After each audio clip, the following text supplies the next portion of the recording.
Thank you, Lord. Merci pour ta grâce.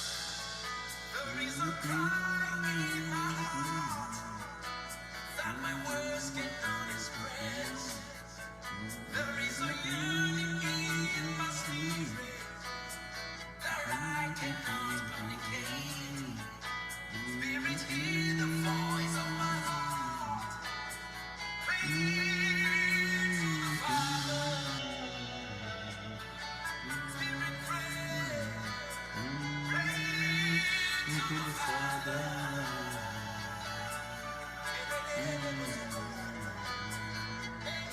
Spirit, have your way.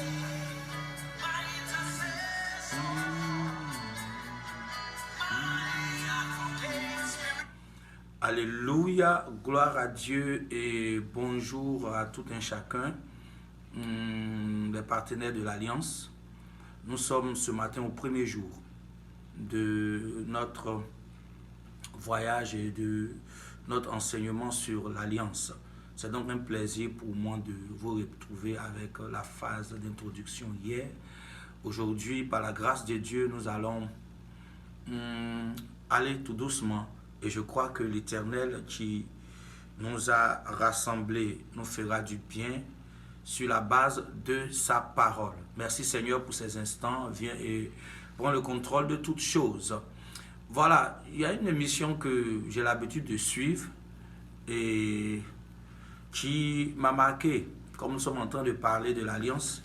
Cette émission-là, voilà, de façon simple l'objectif. Des personnes qui ont des projets viennent face à des personnes qui ont l'argent et exposent leurs projets. Et donc, ces personnes qui ont l'argent sont assises et elles écoutent les différents projets et après avoir écouté, prennent des décisions, soit d'être des partenaires dans ces propositions de ces nouvelles personnes-là qui veulent réussir ou refusent. Ok. Et donc, ce que j'ai retenu dans cette émission, c'est que les gens viennent parce qu'ils n'ont pas de moyens, de capacité, on va dire matérielle et financière pour pouvoir réaliser leur projet. Et donc, ces personnes-là viennent en contact avec d'autres qui ont les moyens de pouvoir vraiment s'investir afin que leur projet puisse se réaliser. Alors, un partenariat, en fait, automatiquement est engagé. Et dans ce partenariat-là, celui qui a l'argent propose plus parce que c'est lui qui va permettre à ton projet de pouvoir se réaliser. Voilà en quelques, on va dire, en quelques données, une image de l'Alliance. Toute personne vivant sur la terre a besoin d'être introduite ou d'être engagée dans une alliance. Parce qu'on parle de partenariat, on parle de lien, on parle d'association. Et quand nous lisons la parole de Dieu, la première remarque que nous faisons, il y a deux articulations. La première articulation parlant de l'alliance, c'est que le Seigneur lui-même vient et puis il rentre en alliance avec des gens.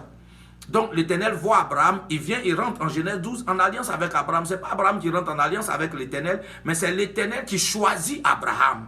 Donc il y a cette forme-là où l'Éternel choisit Abraham. Il fait une promesse à Abraham et il suit le processus afin d'être un partenaire d'Abraham. Et il y a un deuxième volet. Le deuxième volet est celui-là que nous voyons dans le livre de 1 Samuel, le chapitre 18, et puis aussi dans le livre de Josué 9. C'est-à-dire, 1 Samuel 18, Jonathan constate que David est une personne de destinée. Donc la Bible dit, Jonathan fit alliance avec David. Ok, c'est donc Jonathan qui vient et qui rentre en alliance avec David. De l'autre côté, nous avons Josué 9, où les Gabaonistes voient la puissance du peuple d'Israël. Ils viennent, ils rentrent en alliance avec Israël, avec le Dieu d'Israël. Donc il y a la dimension où Dieu vient lui-même et rentre en alliance avec toi, et il y a la dimension où toi-même constatant, et on va dire ton environnement, constatant tes situations, constatant tout ce que tu vis, tu décides d'entrer en alliance avec Dieu, afin que ce Dieu-là supérieur, ce Dieu créateur, ce Dieu qui a la capacité de tout articuler, de tout faire, de tout réaliser, soit ton partenaire pour que toi au moins tu puisses atteindre un objectif. Donc en fait, l'alliance est pour des gens qui sont sages. L'alliance est pour des gens qui sont intelligents. L'alliance est pour des gens qui veulent aller à un autre stade. L'alliance est pour les gens qui veulent évoluer, qui veulent aller de gloire en gloire. Un homme orgueilleux ne peut pas rentrer dans une alliance véritable parce que certainement lui se suffit, il se dit bon ça va et tout. Mais pendant que toi tu regardes dans tes 1 million, tes 2 millions, ta voiture, tes choses, toi tu n'es rien par rapport à des gens qui chaque jour dépensent des milliards. Donc ça veut dire que celui-même qui refuse d'entrer en alliance est une personne limitée. Nous avons donc une obligation. Si nous voulons évoluer, si nous voulons avancer, si nous voulons progresser, d'entrer en alliance. Et la meilleure des alliances, c'est l'alliance avec le Seigneur. Et ce que je veux dire aujourd'hui, le point que je veux toucher, c'est que l'alliance est le dromadaire sur lequel nous montons pour pouvoir traverser le désert. Laissez-moi dire ça encore. L'alliance est le dromadaire sur lequel nous montons pour traverser le désert. Allons directement dans la parole de Dieu, dans le livre de Deutéronome, le chapitre 29, à partir du verset 1 jusqu'au verset 5. Je lis la version Martin. Ce sont ici les paroles de l'alliance que l'Éternel commanda à Moïse de traiter avec les enfants d'Israël au pays de Moab, outre l'alliance qu'il avait traitée avec eux en Horeb. Moïse donc appela tout Israël et leur dit: vous avez vu tout ce que l'Éternel a fait en votre présence dans le pays d'Égypte, à Pharaon et à tous ses serviteurs et à tout son pays. Les grandes épreuves que tes yeux ont vues, ces signes et ces grands miracles. Mais l'Éternel ne vous a pas point donné un cœur pour entendre, ni des yeux pour voir, ni des oreilles pour entendre jusqu'à ce jour. Verset 5. Et je vous ai conduit durant 40 ans par le désert, sans que vos vêtements se soient envieillis sur vous, et sans que ton soulier ait été envieilli sur ton pied. Je disais tantôt, l'alliance est le dromadaire sur lequel nous montons pour traverser le désert. Dans le parcours de toute personne, qu'elle le veuille ou pas, elle va traverser des circonstances des fois critiques, des fois qui ne lui plairaient pas, parce que ça sera certainement des temps d'oppression, oppression mentale, psychologique, oppression financière, oppression émotionnelle, oppression humaine. Donc, il va de soi que nous puissions traverser un certain nombre de choses. Ce n'est pas parce que l'Éternel n'est pas avec nous, ce n'est pas parce que l'Éternel nous a abandonnés. Si ces choses sont arrivées à Jésus-Christ de Nazareth, notre modèle particulier et notre exemple et notre Seigneur, notre libérateur, cela, il va de soi que ce qui est arrivé au bois vert va arriver aussi au bois sec. Mais là n'est pas le problème. Les épreuves ne sont pas le problème. Les crises ne sont pas le problème. La chose essentielle, c'est comment nous pouvons traverser ces épreuves, comment nous pouvons traverser ce désert ou ces déserts. Parce que la Bible ne parle pas d'un seul désert. La Bible parle de plusieurs déserts. C'est-à-dire des circonstances, des situations qui viennent pour nous former. Mais ce qui est intéressant, c'est que si nous sommes des hommes d'alliance, nous allons comprendre que selon ce que la parole de Dieu nous dit, le Seigneur dit clairement que pendant 40 années, il n'a pas abandonné son peuple, malgré les pressions, malgré les oppressions. Pendant 40 années, les vêtements sur Israël, ces vêtements n'ont pas été vieillis, ne se sont pas usés. Les souliers ne se sont pas usés. Ça veut dire que malgré le fait qu'Israël soit dans le désert, malgré le fait que Israël soit en train de traverser des difficultés, des oppressions, des attaques de part et d'autre, le Seigneur, le roi de gloire, a veillé sur Israël.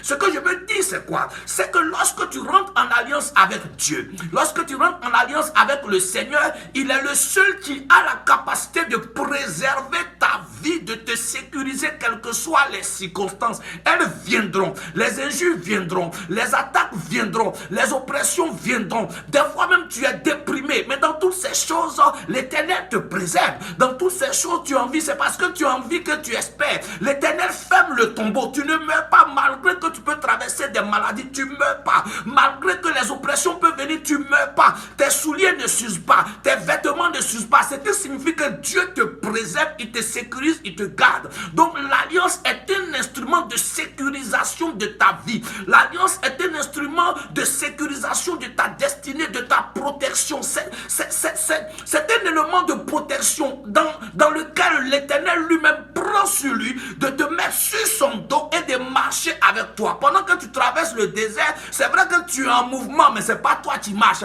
C'est le dromadaire qui marche parce que tu es sur le dos du dromadaire. Donc l'alliance est l'image du dromadaire sur lequel toi tu tiens. Le dromadaire se met en mouvement. Le dromadaire affronte la chaleur du désert. Le dromadaire affronte plein de choses dans le désert. Mais toi tu es sur le dos du dromadaire et toi tu traverses. Ce qui signifie que l'Éternel te porte sur tes ailes, sur ses ailes. L'Éternel te garde, te préserve, te sécurise pour que tu puisses atteindre l'objectif et pour que tu puisses traverser le désert. Il a défini, il dit pendant 40 ans.